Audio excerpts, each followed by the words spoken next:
नमस्कार साथियों, आईसीआर मध्य भारत समाचार के इस अंक में आप सभी का हार्दिक स्वागत है।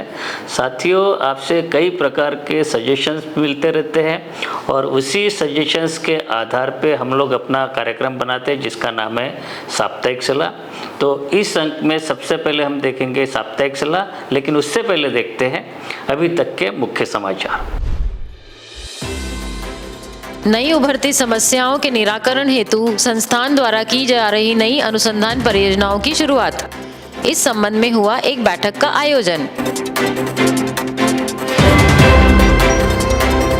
मेरा गांव मेरा गौरव के अंतर्गत संस्थान द्वारा लगाए गए प्रदर्शन प्लाटों का किया वैज्ञानिकों द्वारा अवलोकन।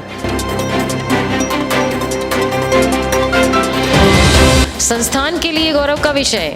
डॉक्टर ज्ञानेश कुमार सातपुते 12वीं विश्व सोयाबीन अनुसंधान कॉन्फ्रेंस के आयोजन सदस्य के रूप में शामिल।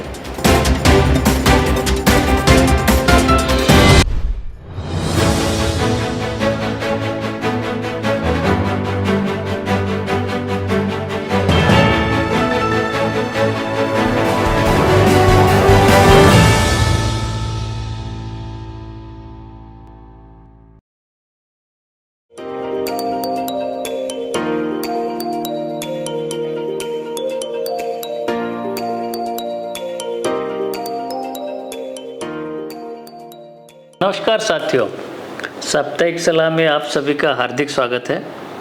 साथियों, इस सप्ताह भी वही स्थिति बनी हुई है जो कि पिछले सप्ताह देखी गई थी। यानी पिछले सप्ताह जो कीड़े और बीमारियां सोयाबीन की फसल में थी वो इस सप्ताह भी देखी जा रही है और इसी बात के ऊपर हम आज की साप्ताहिक सलाह में चर्चा करेंगे। सबसे पहले देखेंगे ऐसे कौन से तरीके हैं जिससे कि हम अपनी फसल को कीड़े या बीमारियों से सुरक्षित कर सकते हैं। तो आप ये देखें कि कुछ तंबाकू की इल्ली है या चने की इल्ली है, इनके नियंत्रण के लिए बाज़ार में फेरोमोन ट्रैप्स है वो आप लगा सकते हैं। इसके साथ साथ एनपीवी नामक कुछ दवाई आती है जो कि 250 लार्वल इक्विवेलेंट से उनके बराबर की होती है, वो आप छिड़काव कर सकते हैं। जहाँ पे हमारे किसान भाई जैविक खेती करते हैं सोयाबीन के, तो वहाँ के लिए जो जैविक कीटनाशक अनुशंसित किए गए उसकी जानकारी और उसकी मात्रा इस समय पे आपको स्क्रीन पे दी जा रही है, उसका छिड़काव आप कर सकते हैं। इसके साथ साथ जगह जगह पे अपने खेत में पक्षियों के बैठने की व्यवस्था करें और जहाँ पे पक्षी वहाँ पे बैठ सके और इल्लियों को खा सके।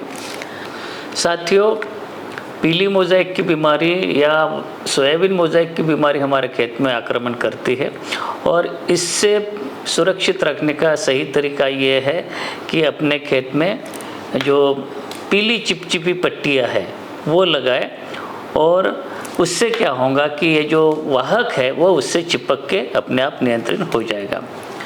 उसके साथ साथ आपको सलाह है कि अपने खेत में नियमित रूप से जाए, निगरानी करें, 3-4 जगह पे पौधों को हिला के देखें और उसके ऊपर देखें कि कोई कीड़ा या बीमारी तो नहीं है और यदि देखी जाती तो उसके नियंत्रण के उपाय अपनाएं।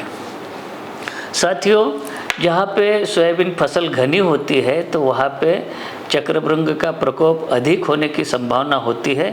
तो आप ये देखें कि कई जगह पे लटकी हुई पत्तियां दिखती है तो आप मान लीजिए कि सोयाबीन के चक्रभृंग के लक्षण है। तो ऐसे पौधे हैं या ऐसे पौधों की पत्तियां उसको तोड़ के जला दे, खेत से बाहर कर दे। साथ ही साथ आप ये देखें कि कई क्षेत्रों में लगातार वर्षा की स्थिति बनी हुई है और ये देखें कि अपने खेत में जल भराव की स्थिति नहीं हो, यानी कि अतिरिक्त जल का निकास आपको करना पड़ेगा। कुछ खेतों में अभी से आप देखते हैं कि चूहे का प्रकोप शुरू हो गया है और चूहे के नियंत्रण के लिए जो भी उपाय आप अपना सकते हैं उसको अपनाएं। इस समय पे आपके स्क्रीन पे एक दवाई दिखी जा रही है, फ्लोकोमाफेन 5% ब्लॉक बेट, और इसको क्या करना है कि जहाँ पे चूहे के जो होल दिखते हैं या छेद दिखते हैं उसके आसपास कुछ लोइयाँ बना के दवाई मिला के बेड बना के उसको रख दे ताकि चूहे खाए और उससे उनका नियंत्रण हो पाए। साथियों, अब बात करते कि यदि आपके खेत में इस सप्ताह में यदि कोई कीड़े या बीमारी है उसका नियंत्रण कैसे करें। तो आप ये चीज़ ध्यान में रखें कि भले ही आपकी फसल फूल आने की अवस्था हो और यदि आपके खेत में कीड़े या बीमारी का प्रकोप हो, अवश्य ही अनुशंसित दवाई का प्रयोग करना चाहिए। साथियों, महाराष्ट्र के कुछ मराठवाड़ा क्षेत्र के कुछ जिलों में ये स्थिति पिछले 2-3 साल से देखी जा रही है कि सोयाबीन की फसल में जो स्नेल्स है या घोंगे जिसको हिंदी में कहते हैं और मराठी में उसको गोगलगाय कहते हैं, उसका प्रकोप देखा जा रहा है। और ये जो सोयाबीन की फसल की पत्तियों को काट के पत्तियों को खाते हैं। तो और इससे नुकसान होने से बचाने के लिए हमें क्या करना है, आपको सबसे पहले तो खेत की निगरानी करते रहे और देखते रहे कि इसका प्रकोप हुआ है या नहीं हुआ है। और साथ ही साथ गुड़ के साथ में मेटाल्डिहाइड 2.5% जो रसायन है उसका द्रावण बनाएं और इस द्रावण में जूट के बोरों को रखें और इस जूट के बोरे को अपने खेत में रात को रख दें। सुबह उठ के देखें यदि इसके नीचे में ये जो स्नेल्स है या गोगलगाय या घोंगे मिले हैं या नहीं है। यदि आपको सुरक्षात्मक रूप से इसके उपाय करना है तो अपने खेत में चारों ओर चूने की एक लकीर डाल दें ताकि घोंगे या गोगलगाय इस जो लकीर को पार करके आपके खेत में नहीं आएगी। और यदि आपके क्षेत्र में इसकी अधिक समस्या है तो इस समय पे आपके स्क्रीन पे कुछ दवाइयों के नाम देखे जा रहे हैं, उनमें से कोई एक लेके अपनी फसल के ऊपर छिड़काव कर ले, जैसे कि मेलाथिओन है या इंडोक्साकार्ब है, इनमें से किसी एक लेके दवा का छिड़काव कर सकते हैं। साथियों, पिछले हफ्ते की तरह ही इस सप्ताह भी लगातार बारिश होने की स्थिति देखी जा रही है और 2 बीमारियां इस समय पे आपके खेत में देखी जा रही है। सबसे पहले तो एंथ्रेक्नोज और इसके नियंत्रित करने के लिए दवाइयों के नाम इस समय पे आपके स्क्रीन पे देखे जा रहे हैं। इसी प्रकार राइजोक्टोनिया एरियल ब्लाइट, ये भी एक फफूंद जनित बीमारी है। इसका भी नियंत्रण करने के लिए अनुशंसित रसायन है पायरोक्लोस्ट्रोबिन, उसकी मात्रा और विवरण इस समय पे आप स्क्रीन पे देख रहे हैं। साथियों, अब बात करते हैं पीला मोज़ाइक की बीमारी या सोयाबीन मोज़ाइक की बीमारी।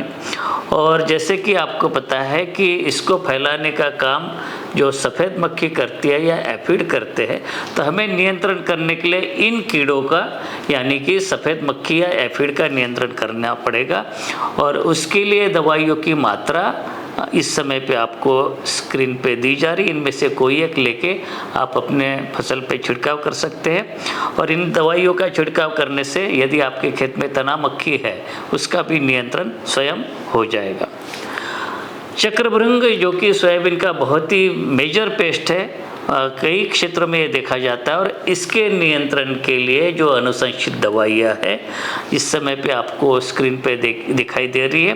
कुछ नई दवाइयाँ इसमें आई है जिसके मैं नाम बताना चाहूँगा। आइसोसाइक्लोसिरम है या एक एसिटिमिप्रिड प्लस बाइफेंथ्रिन का मिश्रण है। उसके साथ में जो पहले की जो दवाई है टेट्रानिलिप्रोल, थाइक्लोप्रिड, प्रोफेनोफॉस, इमामेक्टिन बेंजोएट या क्लोरेंट्रानिलिप्रोल, इनमें से कोई भी आप ले सकते हैं, फसल के ऊपर छिड़काव कर सकते हैं। साथियों, पिछले हफ्ते की तरह इस सप्ताह भी यदि आपके खेत में बिहार हेयरी कैटरपिलर का प्रकोप है तो प्रारंभिक अवस्था में ये इल्लियाँ झुंड में रहती, उस समय पे आपके स्क्रीन पे दिए गए जो दवाइयाँ हैं उनमें से कोई एक लेके आप छिड़काव कर सकते हैं, लैम्ब्डासाइलोथ्रिन या इंडोक्साकार्ब। अगले 1 माह तक अपनी फसल को पत्ती खाने वाली इल्लियाँ, मुख्य रूप से चने की इल्ली, आपकी तंबाकू की इल्ली और हरी सेमिलोपर इल्ली, इन तीनों इल्लियों से सुरक्षित रखने के लिए क्लोरेंट्रानिलिप्रोल का अभी आप छिड़काव कर सकते हैं ताकि अगले 1 महीने तक इन कीड़ों से आपकी फसल को सुरक्षा मिलेगी। साथियों, यदि आपके खेत में तना मक्खी का प्रकोप अभी बना हुआ है तो आपको सलाह है कि इस समय पे जो पूर्व मिश्रित दवाइयाँ आपके स्क्रीन पे दिखाई दे रही है इनमें से कोई एक ले और उसका अपनी फसल पे छिड़काव कर ले। यदि आपके खेत में पत्ती खाने वाली इल्लियाँ भी है और उसके साथ साथ रस चूसने वाले कीड़े भी हैं और ये सभी प्रकार के कीड़ों को एक साथ नियंत्रित करने के लिए आपको सलाह है कि जो दवाइयाँ इस समय पे स्क्रीन पे दी जा रही है, जैसे कि क्लोरेंट्रानिलिप्रोल प्लस लैम्ब्डासाइलोथ्रिन या थायोमिथाक्सम प्लस लैम्ब्डासाइलोथ्रिन या बीटा-साइक्लोथ्रिन प्लस लैम्ब्डासाइलोथ्रिन, इनमें से कोई एक ले। और रस चूसने वाले कीड़ों के साथ साथ सभी प्रकार की पत्ती खाने वाली इल्लियों का नियंत्रण एक साथ आप हो सकता है। अगली स्थिति यह है कि जहाँ पे केवल तीनों प्रकार की पत्ती खाने वाली इल्लियों का प्रकोप हो, जैसे कि तंबाकू की इल्ली, चने की इल्ली और सेमिलोपर इल्ली, और इसको नियंत्रित करने के लिए इस समय पे हमारे पास कई सारी दवाइयाँ स्क्रीन पे दी जा रही है, कुछ नई है कुछ पुरानी है। इनमें से कोई भी आप ले सकते हैं और अपनी फसल पे छिड़काव कर सकते हैं। साथियों, ये समय अपनी फसल 30 से 45 दिन की हो गई है, तो खरपतवार नियंत्रण के जो अन्य उपाय है, जो खरपतवार नाशक का प्रयोग हो या डोरा या कुल्पा चलाना, वो अभी अनुशंसित नहीं है। अगर आप चाहें तो हाथ से निंदाई का प्रयोग कर सकते हैं खरपतवार नियंत्रण के लिए। इसके साथ साथ कुछ सामान्य सलाह है, जैसे कि सोयाबीन फसल पे जो भी अपने अनुशंसित रसायन है उसका छिड़काव करने के लिए जो पानी की मात्रा है 450 लीटर प्रति हेक्टर, जो पीठ वाली टंकी नैपसैक स्प्रेयर से, या जो पावर स्प्रेयर रहता है तब 125 लीटर प्रति हेक्टर पानी की मात्रा लें। फिर से आपको बताना चाहूँगा कि भले ही आपकी फसल फूल आने की अवस्था में हो, यदि फसल पे कीड़े या बीमारी देखे जाते हैं तो अनुशंसित कीटनाशकों का प्रयोग जरूर करें। जब आप कीटनाशक या कोई भी रसायन दुकान से खरीदते तो उसका पक्का बिल लेना चाहिए, और ये भी देखना चाहिए कि जो आप दवा ले रहे हो एक्सपायरी तिथि के अंदर की हो। ये और महत्वपूर्ण है कि उन्हीं रसायनों का प्रयोग करें जो कि भारत सरकार के केंद्रीय कीटनाशक बोर्ड द्वारा जारी सूची में शामिल हो, और ऐसे रसायन या उनका मिश्रण जो कि केंद्रीय कीटनाशक बोर्ड द्वारा उस फसल के लिए, जैसे कि सोयाबीन के लिए अनुशंसित नहीं हो, उसका प्रयोग नहीं करें। तो साथियों, ये थी इस सप्ताह की साप्ताहिक सलाह। मिलेंगे अगले सप्ताह, तब तक के लिए आज्ञा दीजिए। नमस्कार।